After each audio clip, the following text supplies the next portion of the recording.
Tonight, Sir Peter Parker signals the start of a new age of the train with an investment plan costing £30 million. Hello, also tonight there's Round Robin, a campaign to help old folk beat the crime wave, and what must be one of the most unusual puppet acts in the business. But first, British Rail Chairman Sir Peter Parker toured the region today to open two major rail installations and a private siding which will help keep heavy lorries off the roads. His visit coincides with a multi-million-pound investment by British Rail in the Eastern Region network. Our reporting teams have been following Sir Peter, and first from Cambridgeshire, it's a report by Greg Barnes. The new signal box at Cambridge is part of a £20 million track modernisation and re-signalling project. The box will eventually control 56 miles of railway line, and it's the first new railway development to take place in the area for 10 years. The signalmen here are responsible for the safe passage of 250 trains a day through Cambridge Station. The new box represents the latest in silicon chip signalling equipment and will replace 14 outdated manual signal boxes.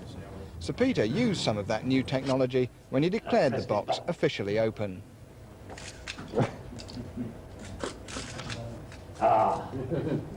Don't let's get stuck there. That's important. Sir Peter's next stop was the Chesterton Permanent Way Depot, which prepares new and second-hand track for laying on the railways all over East Anglia.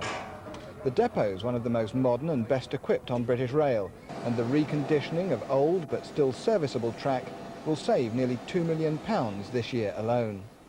It was here that Sir Peter decided to take a personal hand in rebuilding the railways by hammering a rail clip into place. Doesn't work first time, does it? Sadly, he was not quite able to translate his boardroom expertise into manual dexterity, and it took 3 or 4 attempts for him to hammer a clip home. I'm not getting better. It should not, however, he stressed, be taken as a bad omen for the future of the railways in the I region. think the opening of that new signal box at Cambridge is in its way the most positive thing to say, because there's something costing 20 million really as a total scheme for the Cambridge area. It's the biggest thing to happen in that area for 10 years. In a sense, it puts what I call a decade of doubt behind us. What hope can you give us with regard to electrification? Well, electrification is part of a total strategy. The East Coast Main Line is very much to the front of that strategy. We've been under discussion now with the government since they agreed the general approach to the plan for over a year now, and we're talking now in intense detail.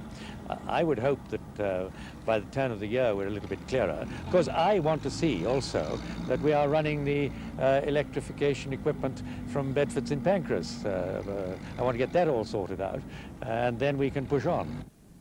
Moving on to Ely, Sir Peter inspected a new railroad terminal for the nationwide storage and distribution of bulk freight.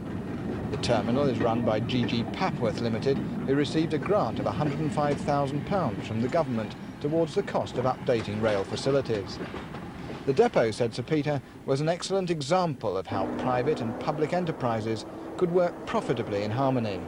And with that, he proved he's still firmly in the driving seat at British Rail by taking the controls of a shunting engine and driving a trainload of potash into the sidings.